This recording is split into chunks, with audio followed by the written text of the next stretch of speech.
3-4 கிலோமீட்டருக்கு ஒருக்கா சைக்கிள் கடை ரோட்டோரத்திலே இருக்கும். அதனால எந்த பிரச்சனையும் இல்லை. காற்று இறங்கினாலும் நம்ம டக்குன்னு ஒரு 4 கிலோமீட்டர் தள்ளிட்டு கூட போயிட்டு நமக்கு காற்றடிச்சு கொள்ளலாம். ஸோ கூடிய சீக்கிரமே நம்ம பைக் வாங்கிடுவோம். ஸோ பைக் வாங்கினது பிறகு ஃபுல்லாக மோட்டோ லாகிங்காக தான் இருக்கும்.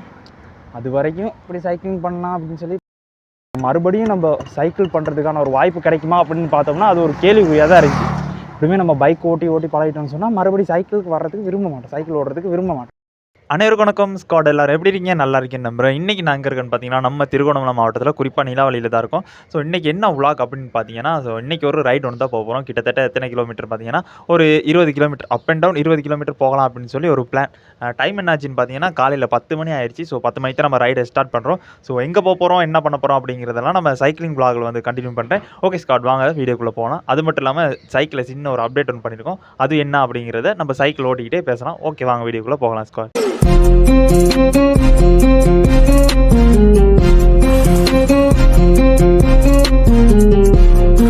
ஓகேங்க, பார்த்தீங்கன்னா ரைடை ஸ்டார்ட் பண்ணிட்டோம். டைம் பார்த்தீங்கன்னா 10:15 ஆயிடுச்சு. 10 மணிக்கு இன்ட்ரோ வீடியோ எடுத்து 15 நிமிஷம் லேட் ஆயிடுச்சு. It's okay. ஸோ பார்த்தீங்கன்னா என்ன அந்த அப்டேட்டுன்னு பார்த்தீங்கன்னா சொல்லியிருப்பேன். சைக்கிளில் சின்ன அப்டேட் பண்ணிக்கணும். பார்த்தீங்கன்னா மொபைல் ஹோல்டர் ஒன்று அடிச்சிருக்கோம். ஸோ மொபைல் ஹோல்டர் அடித்ததுக்கான பல ரீசன்ஸ் இருக்குது. அது என்னங்கிறத போக சொல்கிறேன். அடடா, ஃபஸ்ட் விஷயமே ஃபெயிலியர் ஆச்சு.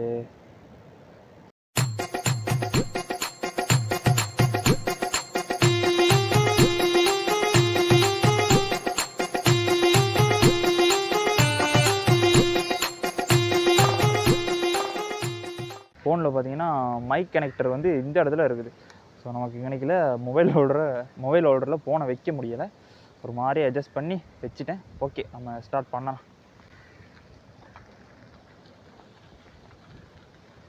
ஓகேங்க, நம்ம மெயின் ரோடுக்கு வந்துட்டோம். ஸோ இன்றைக்கி என்ன பிளான் அப்படின்னு பார்த்தீங்கன்னா திருவண்ணாமலை டவுனுக்கு தான் போகிறோம். அதாவது திருவண்ணாமலை டவுனுக்குன்னு கேட்டிங்கன்னா நம்ம ஏற்கனவே போயிருப்போம் பார்த்தீங்கன்னா ஹுக்வேலி ஜங்ஷன். ஸோ அந்த இடத்துக்கு தான் போக போகிறோம். போகிற வழியில் சில முக்கியமான விஷயங்கள் இருக்குது. நான் போன வீடியோவில் அதை காட்ட மறந்துட்டேன்.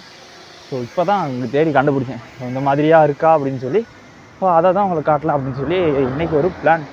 யுத்த டைமில் இறந்த இராணுவர்களை வந்து போச்சிருக்க ஒரு கல்லறை ஒன்று இருக்குது. ஸோ அந்த கல்லறையை தான் போய் பார்க்க போகிறோம். அது பார்த்திங்கன்னா நிறைய ஃபாரினர்ஸ் எல்லாம் வந்து பார்க்குறாங்க. நான் நெட்டில் தான் சர்ச் பண்ணி பார்த்தேன். ஸோ அது ஒரு ஃபேமஸான ஒரு இடம் தான். ஸோ அதை போய்ட்டு நம்ம பார்க்கலாம். நீ இப்போ பார்த்தீங்கன்னா இந்த மொபைலோட ஃப்ரேமை மறைக்குதா அப்படின்னு சொல்லி மறக்காமல் கமெண்ட்டில் சொல்லுங்கள். இது அந்த ஃப்ரேம் சரியாக தெரியாட்டி மொபைல் ஹோல்டரை வந்து நம்ம கழட்டிடலாம். ஸோ இது ஒரு பெரிய ஒரு போராட்டத்துக்கு மத்தியில் தான் இதை பூட்டி எடுத்தேன். ஒரு மாதிரி ஆனால் நமக்கு லேசாக இருக்குது. ஏன்னா பார்த்தீங்கன்னா ஒரே டைமில் நம்ம கேமராவையும் ஒன் பண்ணணும், மைக்கையும் ஒன் பண்ண மாதிரி இருந்தால் ஃபோனை வந்து பாக்கெட்டில் வச்சுக்கிட்டு ரொம்ப கஷ்டம். அது ஃபோனை எடுத்துக்கிட்டு மைக் ஒன் பண்ணுறதுங்கிறது ரொம்ப கஷ்டம் அது. ஸோ அதனால தான் இந்த மாதிரி ஒரு பிளான் பண்ணேன். அதுவும் மொபைல் ஹோல்டர் பார்த்திங்கன்னா இதுக்குன்னு சொல்லி நான் வாங்கலை. ஏற்கனவே வீட்டில் வாங்கி சும்மா தான் வேஸ்ட்டாக கிடந்துச்சு. அது நம்ம பழைய பைக்கில் பார்த்தீங்கன்னா பல்சர் 180 வச்சுருந்தேன் இந்த மொபைல் ஹோல்டரை. ஸோ சரின்னு சொல்லி இதுக்கு ட்ரை பண்ணி பார்க்கலாம் அப்படின்னு சொல்லி பார்த்தா ஒரு ஐடியா பண்ணி ஒரு மாதிரி பூட்டி எடுத்துட்டேன். அது யூஸ்ஃபுல்லாக தான் இருக்குது. ஆனால் உண்மையாலுமே ரொம்பவே இது ஈஸியாக இருக்குது இது கொஞ்சம் இருக்கனால. பட் வியூ தான் என்ன பிரச்சனை அப்படிங்கிறது தெரியலை. ஃப்ரேம் மறைக்கும்னு நினைக்கிறேன். ஸோ இந்த ஃப்ரேமில் இது போய்ட்டு அப்படியே மறைஞ்சால் ரோட் வியூ வந்து தெரியாது அப்படின்னு நினைக்கிறேன். கமெண்ட்டில் சொன்னீங்கன்னா நான் அதுக்கு ஏற்ற மாதிரி இந்த மொபைல் ஹோல்டரை ரிமூவ் பண்ணுறதா இல்லை அப்படியே வச்சுருக்கதா அப்படிங்கிறத அடுத்து பார்க்கலாம். இப்போ பார்த்தீங்கன்னா லைட்டாக மழை தூறல் போடுது. போகிறதுக்கு முன்னாடி மழை வந்துடுமோ தெரியலை. அதோடு பார்த்திங்கன்னா நம்ம சைக்கிளில் முன் டயரில் காற்று குறவாக இருக்குது.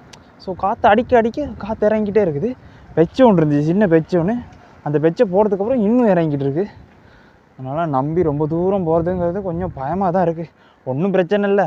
இங்கே பார்த்தீங்கன்னா கிட்டத்தட்ட ஒரு 3-4 கிலோமீட்டருக்கு ஒருக்கா சைக்கிள் கடை ரோட்டோரத்திலே இருக்கும். அதனால எந்த பிரச்சனையும் இல்லை. காற்று இறங்கினாலும் நம்ம டக்குன்னு ஒரு 4 கிலோமீட்டர் தள்ளிட்டு கூட போயிட்டு நமக்கு காற்றடிச்சு கொள்ளலாம். அது ஒன்றும் பிரச்சனை இல்லை. இருந்தாலுமே இது அடிக்கடி செஞ்சுக்கிட்டு இருக்கும்போது ஒரே டார்ச்சராக இருக்குது. இதுக்கு கூடிய சீக்கிரம் ஒரு வழி ஒன்று கட்டணும். அது மட்டும் இல்லாமல் நம்ம சைக்கிளில் வீலிங் அடித்து பழகலாம் அப்படின்னு சொல்லி வீலிங் அடித்து பழகினேன். ஸோ அதில் தான் ரொம்பவே பெச்சாயிடுச்சின்னு நினைக்கிறேன். ரோட் ரியாக்ஷன் பயங்கரமாக இருக்குது. நம்ம முன்னாடி கேமராவை மட்டும் வச்சுட்டு போனது பெரும்பாலும் நிறைய பேருக்கு தெரியலை. இருந்தாலும் ஒரு சிலவங்க கண்டுட்டாங்க நம்ம வீடியோ எடுத்துகிட்டு போகிறோம் அப்படின்னு சொல்லி. இப்போ பார்த்தீங்கன்னா மொபைல் ஹோல்டரையும் அடித்ததுக்கப்புறம் பெருசாக தெரியுது. எல்லாரும் வித்தியாசம் பார்க்குறாங்க, யாரா அப்படின்னு. வீல்காரனும் பார்க்குறாரு, யாரா இந்த பைய ஃபோனெல்லாம் அடிச்சுட்டு போயிட்டுருக்கான் அப்படின்னு சொல்லி. ஸோ கொஞ்ச நாளைக்கு தாங்க ஸோ இந்த மாதிரி கஷ்டப்படணும். ஸோ அதுவும் நல்லா தான் இருக்கும் ஒரு வகையில் பார்த்திங்கன்னா. இப்படி நிறைய பேர் நம்மளை பார்க்குறது. ஸோ கூடிய சீக்கிரமே நம்ம பைக் வாங்கிடுவோம். ஸோ பைக் வாங்கினது பிறகு ஃபுல்லாக மோட்டோ லாகிங்காக தான் இருக்கும். அது வரைக்கும் இப்படி சைக்கிளிங் பண்ணலாம் அப்படின்னு சொல்லி பண்ணிக்கிட்டு இருக்கோம். முக்கியமாக நம்ம சைக்கிளிங்கை சூஸ் பண்ணதுக்கான சில காரணங்கள் இருக்குது. என்னன்னு பார்த்தீங்கன்னா, ஒன்று நம்ம வந்து திருகோணமலைக்கு வந்துட்டோம். ஸோ ஆஃபீஸில் இருந்து வந்தது உங்களுக்கு தெரிஞ்சிருக்கும். அங்கேருந்து திருகோணமலைக்கு வந்துட்டேன். ஸோ பைக்கையும் சேல் பண்ணிட்டோம். ஸோ நெக்ஸ்ட் ஒரு பைக் ஒன்று வாங்குறதுக்கு தான் பிளான் பண்ணிக்கிட்டு இருக்கப்போ திருகோணமலைக்கு வந்துட்டேன். ஸோ அப்புறம் என்னாச்சுன்னு பார்த்தீங்கன்னா, நம்ம ஏன் கொஞ்ச நாளைக்கு சைக்கிள் பண்ணக்கூடாது. ஸோ பெரும்பாலும் சைக்கிள் பண்ணி வீடியோ போட்டிருக்காங்க தான், இல்லாமல் இல்லை. ஸோ இலங்கையிலையும் போட்டிருக்காங்க நிறைய பேர். ஸோ இருந்தாலும் நம்ம ஒரு 4-5 மாதம் சைக்கிளிங் பண்ணுவோமே. ஏன்னா இந்த வயசு போயிடுச்சுன்னா நமக்கு எப்போ வேணாலும் பைக்கிங் பண்ணலாம், மோட்டோ வ்ளாக் பண்ணலாம். ஆனால் மறுபடியும் நம்ம சைக்கிள் பண்ணுறதுக்கான ஒரு வாய்ப்பு கிடைக்குமா அப்படின்னு பார்த்தோம்னா அது ஒரு கேள்விக்குறியாக தான் இருக்குது. எப்பவுமே நம்ம பைக் ஓட்டி பழகிட்டோம்னு சொன்னால் மறுபடியும் சைக்கிளுக்கு வர்றதுக்கு விரும்ப மாட்டோம், சைக்கிள் ஓடுறதுக்கு விரும்ப மாட்டோம். ஸோ அதனால் இந்த கிடைக்கிற இந்த சந்தர்ப்பத்தை பயன்படுத்தி நம்ம ஃபுல்லாக சைக்கிளிங் பண்ணுவோம். அதுக்கப்புறம் பைக் வாங்கி பொறுமையாக மோட்டோ வ்ளாக் பண்ணோம் அப்படின்னு சொல்லி தான் நம்ம சைக்கிளுமே சூஸ் பண்ணியிருக்கோம் ஸ்டார். ஸோ நிறைய பேருக்கு இது சம்மந்தமாக கேள்விகள் இருந்திருக்கலாம், ஏன்டா பைக்கிலேருந்து சைக்கிளுக்கு வந்த அப்படின்னு சொல்லி. ஸோ அவங்களுக்கு இந்த வீடியோ சமர்ப்பணம் அப்படின்னு சொல்லணும். அதோடு பார்த்தீங்கன்னா சைக்கிள் பண்ணுறதுங்கிற ஒரு நல்ல விஷயம் தாங்க. இங்கெல்லாம் பார்த்தீங்கன்னா 50-60 வயசுலேயே சைக்கிள் பண்ணுறாங்க, அது வேறு விஷயம். ஸோ இருந்தாலும் அதில் இருக்க இன்ட்ரெஸ்ட் கொஞ்சம் குறைஞ்ச மாதிரி நமக்கு ஃபீல் ஆகும். ஸோ இந்த வயசில் சைக்கிள் பண்ணலாம், இப்போ தான் நமக்கு சின்ன வயசு. ஸோ இந்த வயசில் நம்ம சைக்கிளிங் பண்ணிவிட்டு அதுக்கு பிறகு மோட்டோ வ்ளாகிங் பண்ணலாம். அதையும் வெறித்தனமாக பண்ணி விட்ருவோம் ஸ்கார். இப்போ பார்த்தீங்கன்னா நம்ம ஈஸ்டர்ன் யூனிவர்சிட்டிக்கிட்ட வந்துவிட்டோம். நிறைய பேருக்கு தெரிஞ்சிருக்கும். ஸோ கேம்பஸ்கிட்ட வந்துவிட்டோம். கேம்பஸ்குள்ளே போகிறதுக்கு தான் ஐடியா பண்ணேன். பட் போனாக்கா நமக்கு டவுனுக்கு போகிறதுக்கு டைம் பத்தாதுன்னு நினைக்கிறேன். திருவண்ணாமலைக்கு போகிறதுக்கு டைம் பத்தாது. ஸோ நம்ம இன்னொரு நாளைக்கு கேம்பஸுக்கு போகலாம். அது இல்லாமல் ஒரு நாளைக்கு இந்த கோயிலுக்கு வரலான்ட்டு இருக்கேன். ஸோ முருகன் கோயில் ஒன்று தான் இருக்குது, இந்த கோயிலுக்கும் வரணும் ஒரு நாளைக்கு.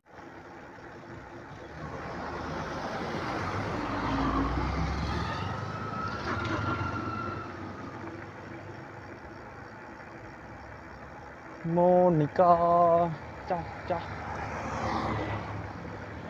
அடடா, இந்த ரோட் ஃபுல்லாகவே இப்போ மறுபடியும் காவட் பண்ணுறாங்க. அதனால் புது காப்பட்டாக இருக்குது. இருந்தாலுமே இந்த காப்பட் பெரிய ஒரு சொல்கிறேன் தரமான காப்பட்டுன்னு அப்படின்னு சொல்ல முடியாது. இப்போயுமே குழியாக தாங்க இருக்குது. நார்மலாக ஏதோ காப்பட் ஒன்று போட்டிருக்காங்க, ஃபஸ்ட் டைம் போடுற காப்பட் மாதிரியே இல்லை இது. ஓ நாய்க்குட்டி நாய்க்குட்டி நாய்க்குட்டி நாய்க்குட்டி ஓ நாய்க்குட்டி நடுவில் வந்து பார்த்தீங்கன்னா நல்ல வேலை ஸ்லோ பண்ணிட்டேன். நானும் ரொம்ப நேரமாக எதுவுமே பேசாமல் வந்துட்டேன். இப்போ தான் ஞாபகம் வந்துச்சு வ்ளாக் பண்ணிட்டு போகிறேன்னு சொல்லி.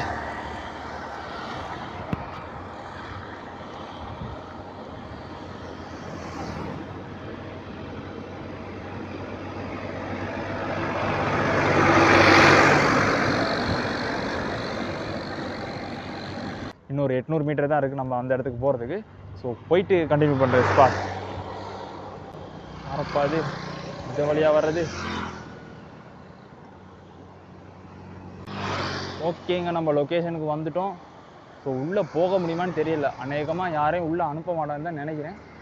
நம்ம போய் பார்க்கலாம். ஒரு லெஃப்ட் சைடில் தான் இருக்குது இது. ஸோ வந்து பார்த்திங்கன்னா முன்னாடி இருக்குது. அதான் நம்ம யார்கிட்டையாவது கேட்டு பார்க்கலாம், உள்ளே போக முடியுமான்னு தெரியலை. கேட்டு பார்த்துட்டு போகலாம்.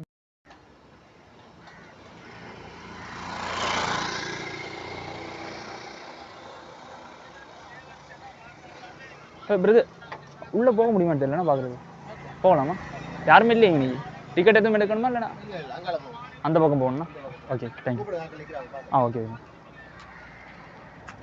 நம்ம மெயின் கேட் பார்த்தீங்கன்னா அந்த பக்கம் இருக்கோம், அந்த பக்கம் போகும்.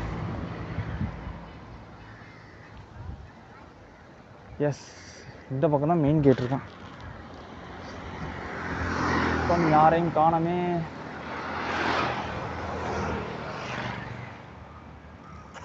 இந்த பார்த்தீங்களா 1939 1945 வரைக்கும் நடந்த யுத்தத்தில் இறந்தவங்களை புதைச்சிருக்க சமாதி தான் இது. ஓகே, நான் உள்ளுக்கு போயிட்டு கண்டினியூ பண்ணுறேன். யாராவது வர்றாங்கன்னு பார்ப்போம். யாரையுமே காணோம்.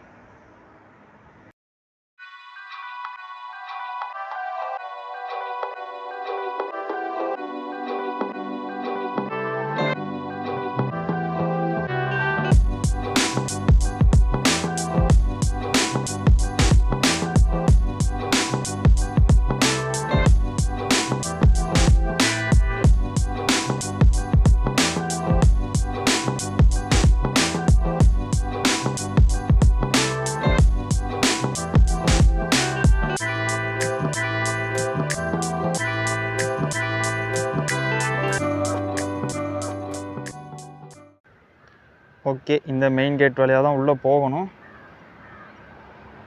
இது திருகோணமலை பக்கம் போகிற ரோடு.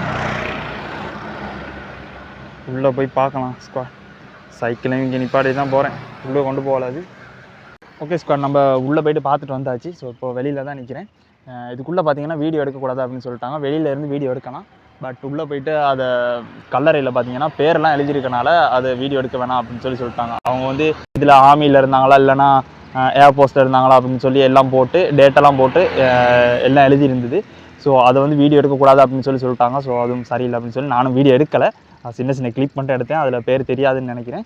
ஸோ ஓகே ஸ்குவாட், இந்த வீடியோ நான் இதோட எண்ட் பண்ணிக்கிறேன். நம்ம சேனலுக்கு யாராச்சும் புதுசாக வந்தால் மறக்காமல் சப்ஸ்கிரைப் பண்ணி பக்கத்தில் இருக்கக்கூடிய அந்த பெல் ஐக்கனை கிளிக் பண்ணுவீங்க. அப்போ தான் நமக்கு ஒரு வீடியோ டக்கு நோட்டிஃபிகேஷன் வரும்.